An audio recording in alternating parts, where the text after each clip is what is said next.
I replaced the ignition switch on my John Deere 490e excavator. It was actually super easy. I'm glad they built it the way they did. One of the better things here on this excavator.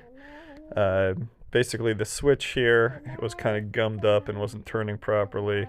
I couldn't get it to turn on sometimes. Um, so you can see here that the switch is under that little face plate next to the right lever. You lift up the right lever, you can see where I pulled out the screws.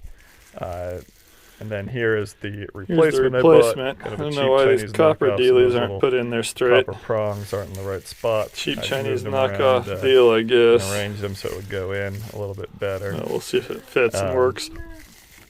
And basically, you attach it to just plug it into that little deal right there, and then you push it back up through the hole on the right.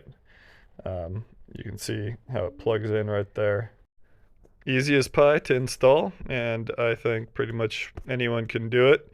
It took me about 45 minutes, and I have nearly zero mechanical skills myself. So have fun doing it. Thanks. Bye.